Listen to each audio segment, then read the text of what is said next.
Exposition, partie 5 des Castamarlands. Bonjour les amis, c'est moi, Malek Amadou, alias c'est Castamarland, mon vrai nom c'est Malek Amadou.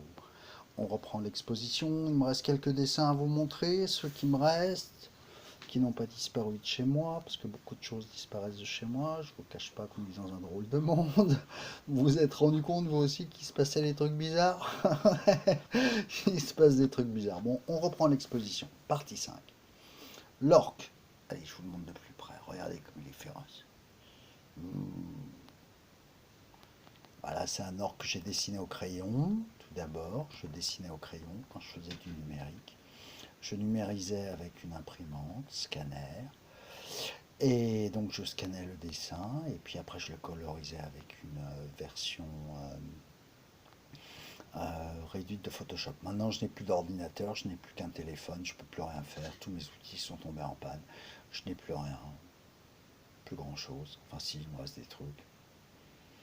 Oh, je suis pas malheureux, vous inquiétez pas pour moi. Bah, c'est un orc. L'époque où j'étais intéressé par la fantasy et l'heroic fantasy. Encore cet orc, ça c'est la version à l'encre. Ça c'est une Héloïne. En fait, un Héloïne ça ressemble à un elfe. Les bleus. C'est dans le roman d'ailleurs que j'avais mis des Héloïnes.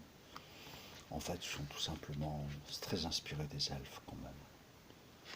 Faut quand même reconnaître qu'au niveau imagination, souvent on puise dans ce qu'on connaît, dans ce qui existe déjà. Vous savez, l'imaginaire, en fait, c'est une construction à partir de ce qu'on connaît, de ce qui existe déjà. On ne crée pas à partir de rien. Et puis on étoffe, ou on innove, ou on fait évoluer des concepts, des idées, des personnages, des mondes. Et puis après, on fait quelque chose de nouveau avec quelque chose d'ancien, ou avec un élément ancien. Voilà, c'est un peu ça la création. C'est construire à partir de quelque chose que l'on connaît déjà, et puis ça se construit, on imagine des choses.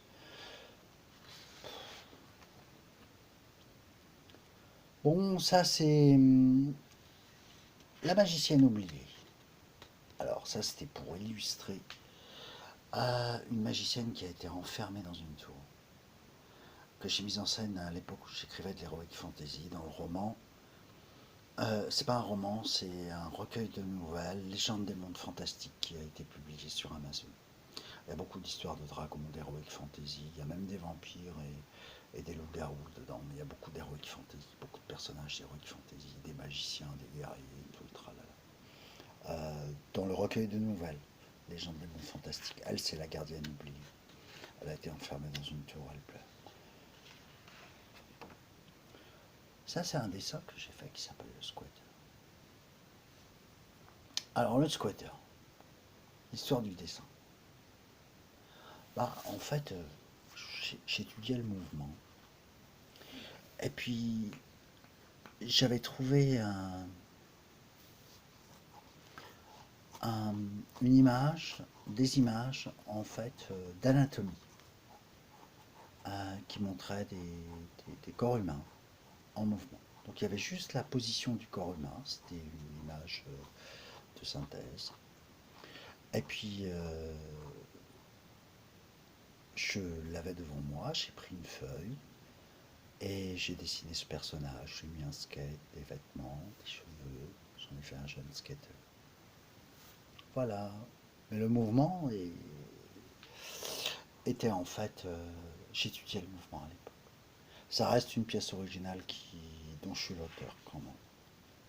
Hein, c'était juste un dessin d'anatomie qui m'a inspiré. Ça, c'est le Yeti. Vous connaissez le Yeti? Il est redoutable. Regardez comme il est féroce. Il est féroce, hein, le Yeti. Ça, c'est un orque que j'ai dessiné. Oh, je n'avais pas de modèle. Au début, je dessinais beaucoup avec des modèles. J'avais besoin de modèles pour l'anatomie. Puis après, je me suis émancipé. Mais ça marche toujours comme ça. Au début, on reproduit. Puis après, on s'émancipe. On dessine par soi-même les choses qu'on a dans la tête. Celui-là, je l'aime bien. Je trouve qu'il est bien fait. C'est un or. Il est redoutable. Regardez comme il est féroce. Regardez, il y a une tête de mort sur son pagne. Ah, ça aussi c'est un dessin de moi numérisé.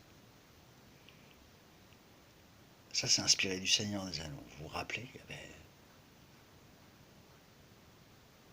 avait une bête dans l'eau quand ils vont dans la Moria.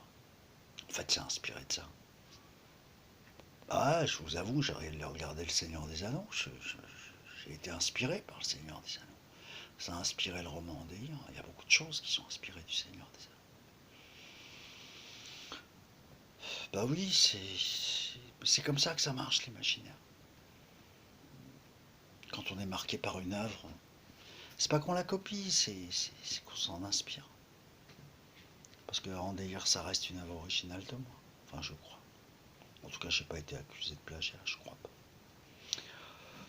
Donc là, c'est une des créatures qu'il y a dans Andéir, dans le tome 1. C'est le gardien de la rivière. Alors, qu'est-ce qu'il y a d'autre? Bon, faut que j'aille plus vite, hein, parce que j'ai... Ça, c'est un manuscrit magique.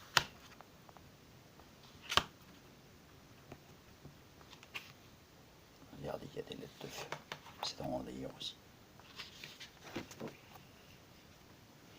Ça, c'est un dragon que j'ai dessiné. Pas que je dessinais les dragons. C'est aussi une pièce que j'ai dessinée. Oui. J'avais utilisé au début des modèles pour dessiner les dragons, puis après je me suis émancipé, je l'ai dessiné par moi-même. Celui-là, je l'ai dessiné par moi-même. On m'a un peu aidé sur le forum Baldwin pour l'améliorer. À l'époque où le forum Baldwin existait, je ne sais pas si ça existe encore. Ça, c'est un chevalier sur un dragon. J'aimerais pas chevaucher un dragon, je vous avoue. Ça doit être terrible. Ça, c'est encore le gardien de la rivière, version nuance de gris. Je vous ai expliqué que les nuances de gris, il n'y avait aucun mérite à faire une nuance de gris. Il suffit de cliquer sur nuance de gris dans Photoshop, puis ça vous fait une nuance de gris. Il n'y a vraiment aucun mérite à faire ça. Le mérite, c'est le dessin d'origine et la couleur. Ça, c'est une forteresse. La forteresse de Kanatar, toujours dans les forteresse faite par les Sacéens pour